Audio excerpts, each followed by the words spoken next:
வார்த்தை சொல்லப்படுகிறது அப்படின்னு பார்த்தோம்னா ஆகார் வந்து ஒரு அடிமை பெண். ஆபிரகாமுக்கும் சாராளுக்கும் வேதத்தில் இருக்கிற 2 நபர்களுக்கு அவங்க அடிமையாக இருக்கிறாங்க. அடிமை அப்படின்னு சொல்லும்போது அவங்களுக்குன்னு ஒரு பேச்சு கிடையாது, அவங்களுக்குன்னு ஒரு முடிவெடுக்கிற ஒரு பவர் கிடையாது, அவங்களுக்கு என்று எதுவுமே பணம் கிடையாது, பதவி கிடையாது, பொறுப்பு கிடையாது, எதுவுமே கிடையாது. ரொம்ப அடிமைப்பட்டவங்க. அவங்கள வந்து யாருமே கவனிக்கவே இல்லை. அந்த மாதிரி ஒரு சூழ்நிலையில அவங்க வீட்டை விட்டு ஓடி வராங்க. எனக்கு எதுவும் வேண்டாம், என்னை யாருமே பார்க்கல, என்னை யாருமே கண்டுக்கல, என் வேதனை யாருக்குமே தெரியல அப்படின்னு சொல்லி வீட்டை விட்டு ஓடி அவங்களுடைய அடிமைப்பட்டிருந்த இடத்தை விட்டு ஓடி வராங்க. அப்போ அவங்கள தேவதூதர் பார்த்து அடிமை பெண்ணேன்னு கூப்பிடல, ஆகாரே என்று சொல்லி கூப்பிட்டாங்க. இன்னைக்கு ஒருவேளை நீங்க யாருக்குமே தெரியல, என் நிலைமை யாருக்குமே தெரியல அப்படின்னு நினைத்திருந்தால், என் தேவன் உங்களை பேர் சொல்லி அழைக்கிற தேவனா இருக்கிறார். நீங்க யாருன்னு தெரியும், நீங்க எந்த நிலைமையில இருக்கிறீங்கன்னு தெரியும். நீங்க வெளியில யாருக்கிட்டையும் சொல்லாத பிரச்சனைகள், வேதனைகள் கர்த்தர் அறிந்திருக்கிறார். அதற்கான முடிவை கர்த்தர் தருகிற தேவனா இருக்கிறார். ஆதியாகமம் 16ஆம் அதிகாரத்துல தான் இந்த ஆகாரை குறித்து நம்ம பார்க்கிறோம். அப்பொழுதுதான் அவங்க வந்து தேவனுக்கு அவங்க சொல்றாங்க, நீர் என்னை காண்கிற தேவனா இருக்கிறீர் என்று சொல்லி ஆண்டவருக்காக பலி செலுத்துகிறாங்க. ஆண்டவர் அவங்களுக்கு எல்லா சூழ்நிலைகளையும் அவங்களுக்கு சாதகமாக மாற்றி தருகிறார். யாத்திராகமத்துல 3ஆம் அதிகாரத்துல நம்ம பார்க்கும் பொழுது இந்த இஸ்ரவேல் ஜனங்கள் இருக்கிறாங்க. அவங்க வந்து அகைன் எகிப்தியர்களுக்கு அடிமையாக இருக்கிறாங்க. எகிப்தியர்கள் அவங்க டார்ச்சர் பண்றாங்க, இதை பண்ணணும் அதை பண்ணணும், அவங்க ஆண்டவரை ஆராதிக்க விடாம பண்றாங்க, அவங்களுக்கு அதிகமா வேலை கொடுக்குறாங்க, அவங்க தாங்கிறதுக்கு அதிகமான வேதனைகளை அந்த இஸ்ரவேல் ஜனங்களுக்கு அவங்க கொடுக்குறாங்க. இப்பொழுது யாத்திராகமம் 3ஆம் அதிகாரம் 7வது வசனம் எடுத்தவர்கள் வாசிக்கலாம். 3ஆவது அதிகாரம் 7வது வசனம். அப்பொழுது கர்த்தர்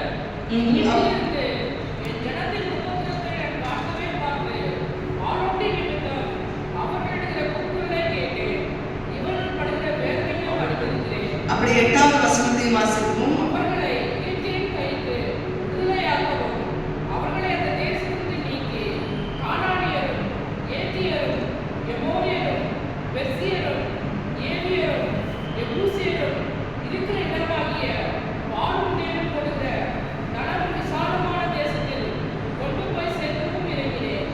இன்றைக்கு இங்க வந்து 4 வார்த்தைகளை குறித்து நம்ம பார்க்க போகிறோம். முதலாவது 7வது வசனம் நம்ம பார்க்கிறோம். அப்பொழுது கர்த்தர் எகிப்தில் இருக்கிற என் ஜனத்தின் உபத்திரவத்தை நான் பார்த்து என்கிறார். இன்னைக்கு நீங்க எந்த உபத்திரவத்தில் இருந்தாலும் கர்த்தர் அதை பார்க்கிறார். He is seeing what you are going through. அவர் உங்களை பார்த்திருக்கிறார். ஒருவேளை நான் கஷ்டத்துல தான் இருக்கேன், ஆண்டவர் பார்த்து என்ன பிரயோஜனம்? இந்த இடத்துல நீங்க பார்த்தீங்கன்னா இஸ்ரவேல் ஜனங்கள் இன்னும் கஷ்டத்துல தான் இருக்காங்க. ஆண்டவர் சொல்றாரு, நான் பார்த்துட்டேன் அப்படின்னு சொல்றாரு. இன்னைக்கு ஆண்டவர் நீங்க படுகிற கஷ்டத்தை பார்த்திருக்கிறார். அவர் இறங்கி வருவார். இது நிச்சயம், இது வேதத்துல சொல்லப்பட்டிருக்கிறது. நான் சொல்லல, நான் சொன்னேன்னா நான் சொல்றது பொய்யா இருக்கலாம், நான் சொல்றது நடக்காது. ஆனா இது வேதத்துல சொல்லப்பட்டிருக்கிற சத்தியம். ஆண்டவர் சொல்லுகிறது நிச்சயமாக நடக்கும். முதலாவது ஆண்டவர் என்ன பண்றாரு, அதை பார்க்கவே பார்க்கிறார். 2வதாக ஆண்டவர்கள் நிமித்தம் அவர்கள் எடுக்கிற கூக்குரலை கேட்டேன். இந்த ஆண்டவர் உங்களுடைய கூக்குரலை கேட்கிற தேவனா இருக்கிறார். ஒருவேளை நீங்க சத்தம் போட்டு ஜெபிக்கல அப்படின்னாலும் நீங்க ஆண்டவரிடத்துல கேட்கிறது, ஆண்டவரே என்ன ஆண்டவரே, என் நிலைமை இப்படி இருக்கிறதே ஆண்டவரே, என்னோட சூழ்நிலை இப்படி இருக்கிறதே ஆண்டவரே. நீங்க கேட்கிற ஜெபங்கள், நீங்க ஜெபிக்கிற ஜெபங்கள் ஆண்டவர் கேட்கிற தேவனா இருக்கிறார். முதலாவதாக அவர் உங்களை பார்க்கிறார். 2வதாக அவர் உங்களுடைய கூக்குரலை கேட்கிற தேவனா இருக்கிறார். அடுத்ததாக அவர்கள் படுகிற வேதனைகளை நான் அறிந்திருக்கிறேன். நீங்க என்ன நிலைமையில இருக்கிறீங்கன்றத அவர் பார்க்கிறது மட்டும் இல்ல, அறிந்திருக்கிறார். பார்க்கிறது அப்படிங்கிறது ஒரு தூரத்துல நின்று பார்க்கிற விஷயம். நீங்க எப்படி இருக்கிறீங்க, என்ன நிலைமையில இருக்கிறீங்க அப்படின்றத பார்க்கிறது. கேட்கறது கொஞ்சம் பக்கத்துல இருக்கும்போது கேட்கும். ஆனா அறிந்திருக்கிறது அப்படின்னா அவர் உங்க கூடவே இருக்கிறார் என்ற அர்த்தம். அவர் உங்க கூடவே நடந்துட்டு இருக்கிறார், உங்களை தாங்குகிற தேவனா இருக்கிறார். அதனாலதான் அவர் அறிந்திருக்கிறார். அடுத்ததாக அவர் வந்து உங்களை பாலும் தேனும் ஓடுகிற தேசத்துக்கு கொண்டு போய் சேர்க்கிறதற்காக இந்த வேளையிலும் அவர் நம்ம மத்தியில இந்த இடத்துல இறங்கி வந்திருக்கிறார். நம்மை நிச்சயமாகவே விடுவிப்பார். இந்த நாள் நம்முடைய அற்புதம் ஆரம்பிக்கிற நாளாக இருக்கிறது. இந்த நாள் ஆண்டவருடைய வேதனைகளுக்கு சுகம் தருகிற நாளாக இருக்கிறது. இன்னைக்கு ஆண்டவருடைய பிரச்சனைகளை நிறைவு செய்கிற நாளாக இருக்கிறது. அவர் நம்மை காண்கிற தேவன். அதனால எந்த சூழ்நிலையில இருந்தாலும் இன்னைக்கு நம்ம செய்ய வேண்டிய ஒரு முக்கியமான காரியம், ஆண்டவரிடத்துல நம்மை அர்ப்பணித்து, ஆண்டவரே நான் உங்களை விசுவாசிக்கிறேன், ஆண்டவரே. இன்னைக்கு ஆகா வந்து அந்த இடத்துல ஆகார் சொல்றாங்க, நீ என்னை காண்கிற தேவன்.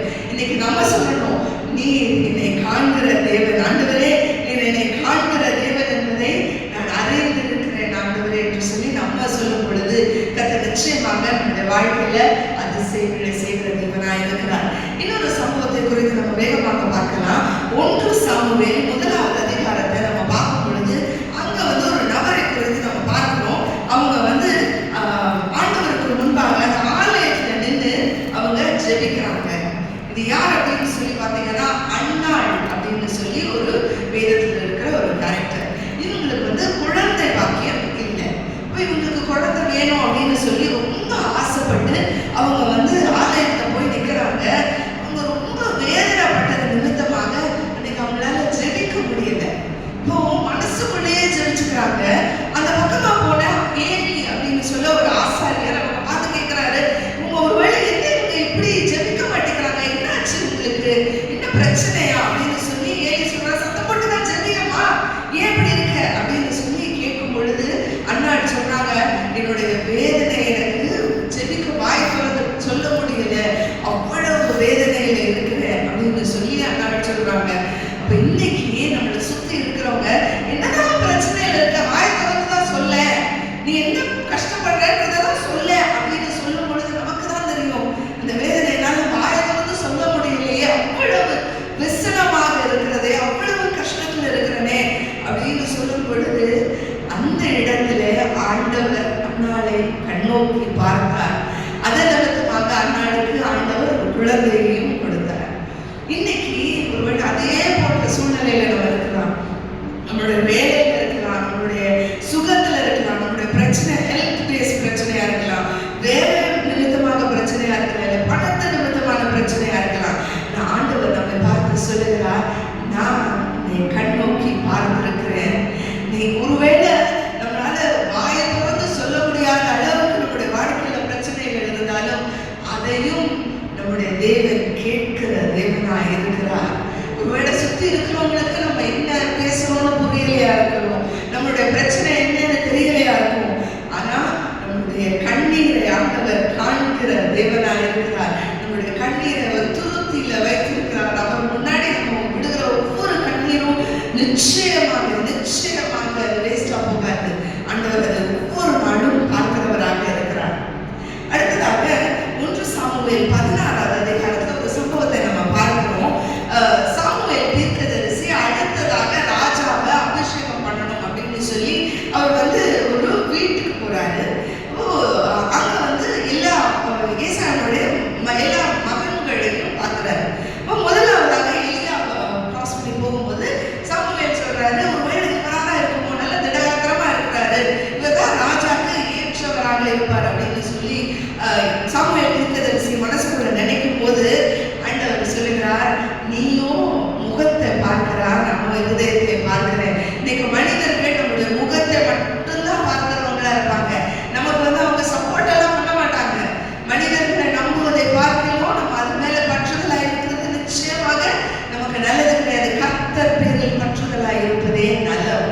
அதனால இன்னைக்கு நம்ம மனிதர்களை நம்பணும் அப்படின்னா மனிதர்கள் முகத்தை பார்த்து இவங்க நல்லா தானே இருக்காங்க, இவங்களுக்கு என்ன பிரச்சனை, இவங்களுக்கு ஒன்றும் கிடையாது, நம்ம கீழே விழுந்தோம்னா அதை பார்த்து சந்தோஷப்படுகிற மனிதர்கள் அதிகம். அதுதான் மனிதர்களுடைய இயல்பும் கூட. மனிதர்களிடத்துல நம்ம உதவி தேடணும்னு அவசியமே கிடையாது. ஆண்டவர் சொல்லுகிறார், சாமுவேல் தீர்க்கதரிசியை பார்த்து சொல்றாரு, நீ வந்து முகத்தை பார்க்கிற, நான் இருதயத்தை பார்க்கிறேன் அப்படின்னு சொல்லி அங்க வந்து எல்லாரும் தள்ளப்பட்ட ஆளுமைக்க விடப்பட்ட தாவீதை அழைத்து ஆண்டவர் அபிஷேகம் பண்ணுகிறார். இன்னைக்கு ஒருவேளை உங்களுடைய வேலையில ஒருவேளை யாருமே வந்து உங்களை கண்டுக்கல, என்னை எல்லாருமே தள்ளி வைக்கிறாங்க, யாருமே என்னுடைய மதிப்பை புரிஞ்சுக்கல அப்படின்னு நீங்க சொல்லி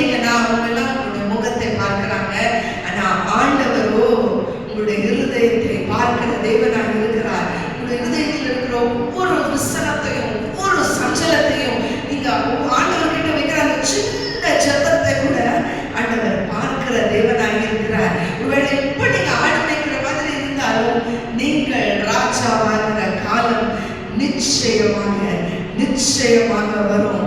நீங்க விசுவாசத்தோடு ஆண்டவரிடத்துல கேட்டு ஒரே ஒரு விஷயம் ஆண்டவரை பார்த்து சொல்லுங்க, நீ என்னை காண்கிற தேவன். மனுஷரை பார்க்கணுன்ற அவசியம் கிடையாது ஆண்டவரே, நான் நீங்க என்னை பார்க்கிற தேவனா இருக்கிறேன். இன்னைக்கு நீங்க அதை சொன்னீங்கன்னா போதும், கர்த்தர் நிச்சயமாகவே ஆண்டவர் எல்லா சூழ்நிலைகளையும் உங்களுக்கு சாதகமாக மாற்றிக்கொள்கிற தேவனாக இருக்கிறார். கடைசியாக ஒரு சிச்சுவேஷன் நம்ம பார்க்க போகிறோம். மார்க் 5வது அதிகாரத்தை நம்ம பார்க்கணும் அப்படின்னா ஒரு அருமையான ஒரு சம்பவம் ஒன்று நடக்கும். ஆண்டவராகிய இயேசு கிறிஸ்துவை ஒருத்தவங்க தொடுவாங்க. இல்லை, தொடுறதுல என்ன இருக்கு? எத்தனை பேர் தொடுவாங்க? நம்ம வந்து கூட்டத்தின் நடுவில் நடந்து போகும்போது எத்தனை பேர் தொட்டுருவாங்க? ஆனா இவங்க வந்து 12 வருஷங்கள் அவங்களுக்கு ஒரு நோய் இருந்தது. அது நிமித்தம் ரொம்ப கஷ்டப்படுறாங்க. ஆண்டவருடைய அதுவும் இயேசுவை தொடல, அவருடைய ஆடையை ஓரத்தை தொங்கல தொடுறாங்க. அது நிமித்தம் அவங்க ஒரு பெரிய சுகத்தை அடைகிறாங்க. ஆண்டவர் வந்து அந்த கிரௌடுக்கு நடுவுல திரும்பி கேட்கிறாரு, யார் என்னை தொட்டது? அப்ப எல்லாரும் கேட்கிறாங்க, கூட இந்த சீஷர்கள் கேட்கிறாங்க, என்ன ஆண்டவரே, எத்தனையோ பேர் தொடுவாங்க, இப்படி கேட்கிறீங்களே? ஆனாலும் அந்த ஒரு வேதனையையும் கர்த்தர் அறிந்திருக்கிறார். அதனாலதான் ஆண்டவர் இயேசு கிறிஸ்து திரும்பி பார்த்து கேட்கிறாரு, யார் என்னை தொட்டது அப்படின்னு கேட்கிறாரு. நீங்க வந்து ஒருவேளை ஆண்டவர் பிஸியா இருக்கிறாரு, ஆண்டவருக்கு அவ்வளவு பிரச்சனைகள் எல்லாரும் கொண்டு வந்துட்டு இருக்காங்க அப்படின்னாலும் இல்லை, ஒவ்வொருவருடைய வேதனையையும் அது ஒரு சிம்பிளான விஷயம், ஆடையை தொடுகிற விஷயமா இருந்தாலும் அதை ஆண்டவர் தெரிந்திருக்கிறார். அதுதான் நம்முடைய தேவனுடைய பலன். நம்முடைய பலவீனத்துல தேவன் நமக்கு பலனா இருக்கிறார். அவர் நம்மை காண்கிற தேவன். நம்ம வந்து ஒரு சிம்பிளான பர்சன். ஐயோ ஆண்டவரே, நான் 100ல ஒருத்தர், நான் 1000ல ஒருத்தர் அப்படின்னு நினைச்சாலும் ஆண்டவர் இங்க இருக்கிற ஒவ்வொருவரையும் காண்கிற தேவனாக இருக்கிறார்.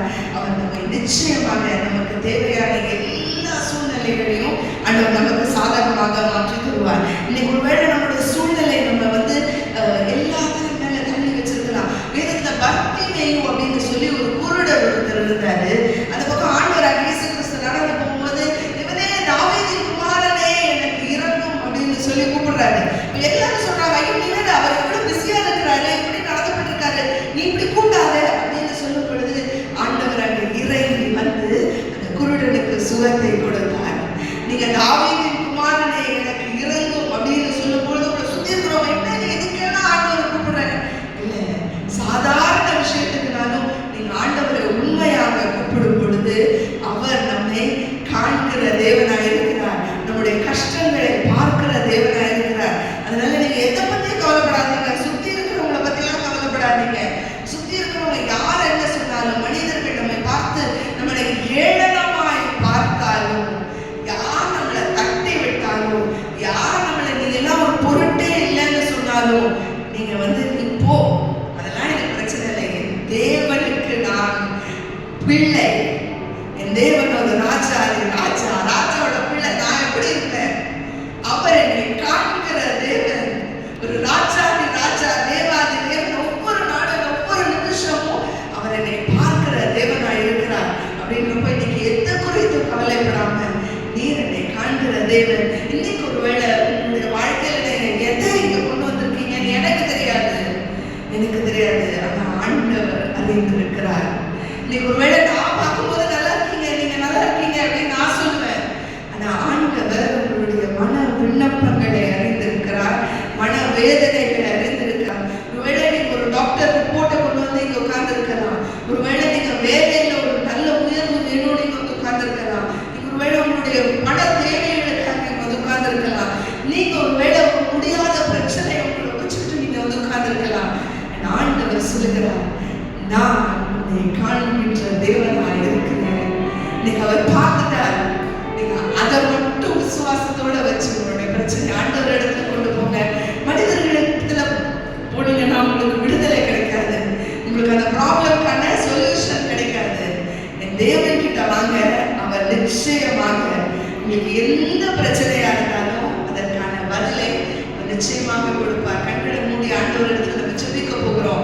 ஆண்டவரே, எங்களுக்கு நீங்க ஆண்டவரே, நீங்க இதற்கான ப்ராப்ளம் நான் உங்ககிட்ட கொண்டு வரேன்ப்பா. என்னுடைய பிரச்சனையை நீங்க அறிந்திருக்கிறீர்கள். ஆண்டவரே, இங்க வந்திருக்கிற நாங்கள் ஆண்டவரே, எங்களுடைய மனதில் என்ன பாரத்தை கொண்டு வந்திருந்தாலும் அதை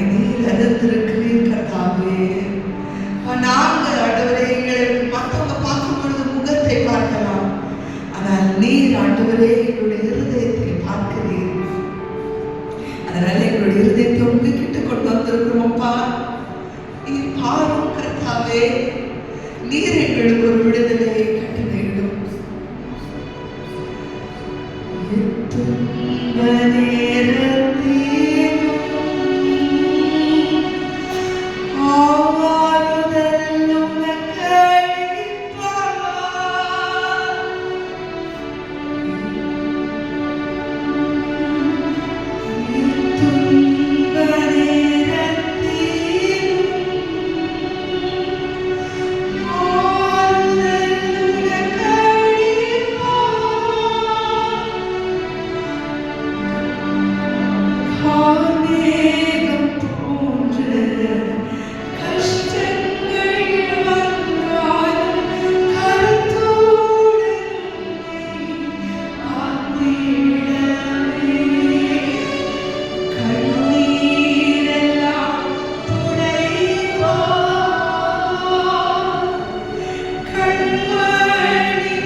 வழி நடத்துகிற தேவனாய் இருக்கிறார். கண்ணீரெல்லாம் துடைப்பார், கண்மணி போல் கண்ணீரெல்லாம் துடைப்பார், கண்மணி போல் கார்மேகம் போன்ற கஷ்டங்கள் வந்தால் கனிவோடு உன்னை காத்திடவே இயேசு அழைக்கிறார், இயேசு அழைக்கிறார். ஆவலாய் உன்னை தம் கரங்கள் நீட்டி இயேசு அழைக்கிறார். ஆவலாய் உன்னை தம் கரங்கள் நீட்டி இயேசு அழைக்கிறார். பார்த்து ஒரு நிமிடம் ஆண்டவரை பார்த்து நம்ம அமைதியாக இருக்க போகிறோம். ஒருவேளை உங்களால வாயை திறந்து உங்களுடைய கஷ்டங்களை சொல்ல முடியலன்னாலும் இருதயத்துல சொல்லுங்க, ஆண்டவரே நான் உங்களை விசுவாசிக்கிறேன் கர்த்தாவே. என்னுடைய பிரச்சனைகளுக்கு முன்பாக ஆண்டவரே நான் உண்மை நிறுத்துகிறேன் கர்த்தாவே. உமக்கு முன்னாடி என்னுடைய பிரச்சனைகள் ஒண்ணுமே கிடையாது. நீ ராஜாதி ராஜா, தேவாதி தேவன், உன்னுடைய பிள்ளையாக வந்திருக்கிறப்பா. அப்பா, உன்னுடைய பிள்ளை ஆண்டவரே சபா, இந்த உலகத்தில் இருக்கிற தகப்பனே அவனுடைய பிள்ளை கிட்ட போய் அப்பத்தை கேட்டா கல்ல கொடுப்பாரோ? நான் உன்னோட பரம தகப்பன் உம்மிடத்துல வந்திருக்கிறேன் ஆண்டவரே. எனக்கு சகலத்தையும் நன்மையாக மாற்றி தர மாட்டீரோ? நான் உன்னை விசுவாசிக்கிறேன் கர்த்தாவே. நீர் என்னை காண்கிற தேவனாக இருக்கிறீர். அப்பா, என்னுடைய பிரச்சனைகளை காண்கிற தேவனாக இருக்கிறீர். அப்பா, நீர் என்னை கைவிட மாட்டீர் ஆண்டவரே. என் தேவன் உங்களை கைவிட மாட்டார். என் தேவன் உங்களை அறிந்திருக்கிறார். அவர் உங்களை பார்க்கிறார், உங்களுக்கு செவி கொடுக்கிறார். அவர் இறங்கி வந்திருக்கிறார். நிச்சயமாகவே நிச்சயமாகவே முடிவு உண்டு. உன் நம்பிக்கை வீண் போகாது. நிச்சயமாக நீங்க எதை கொண்டு வந்து நிற்கிறீங்களோ அதற்கு கர்த்தர் ஒரு முடிவை வைத்திருக்கிறார். விசுவாசத்தோடு இந்த இடத்தை விட்டு நம்ம கடந்து போக போகிறோம். கர்த்தர் ஆண்டவரை, கர்த்தர் நமக்கு எல்லா சூழ்நிலைகளிலும் அதற்கான ஒரு விடுதலையை கர்த்தர் வைத்திருக்கிறார். அதனால கர்த்தரை உயர்த்தி நம்ம சந்தோஷமா போக போறோம். நான் கர்த்தர் நம்மளுடைய பிரச்சனைகளுக்கு முடிவு கட்டிட்டாரு, பிரச்சனைகளுக்கு சொல்யூஷன் கொடுத்துட்டாரு.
நீர் ஆண்டவரே நடத்துகிற தேவனாய் இருக்கிறீர். எங்களுக்கு சுகத்தை கொடுக்க வல்லவராய் இருக்கிறீர். எங்களுடைய பலவீனத்தில் எங்களுடைய பல பூரணமாய் விளக்கும் என்பதை நாங்கள் விசுவாசிக்கிறோம் கர்த்தாவே. உங்களுடைய தழும்புகளால் நாங்கள் சுகமாகிறோம் கர்த்தாவே. மனிதனால் ஆகாத காரியம் உம்மால் ஆகும் என்பதை நாங்கள் விசுவாசிக்கிறோம் கர்த்தாவே. நீர் எங்களை காண்கின்ற தேவனாய் இருக்கிறீர் கர்த்தாவே. எங்களுடைய எல்லா பிரச்சனைகளையும் எங்களுடைய பாரங்கள் எல்லாவற்றையும் ஆண்டவரே உமக்கு முன்பாக வைத்திருக்கிறோம். கர்த்தர் ஆண்டவரே எங்களுக்கு ஒரு விடுதலை கர்த்தர் கட்டளையிட்டதற்காக உமக்கு நன்றி செலுத்துகிறோம். நாங்கள் விசுவாசிக்கிறோம் கர்த்தாவே. எங்களுக்கு ஆண்டவரே எங்களுடைய பிரச்சனைகளுக்கு கர்த்தர் நீர் ஆண்டவரே சபா ஒரு முடிவை ஏற்படுத்தியதற்காக உமக்கு நன்றி. எல்லாவற்றையும் கரத்தில் ஒப்புக் கொடுக்கிறோம். நீர் எங்களோடு இருந்து நீர் எங்களை நடத்தும் கர்த்தாவே. உங்களுடைய நாம மாத்திரம் மகிமை பெறட்டும். இயேசுவின் நாமத்தில் ஜெபத்தை கேளும்.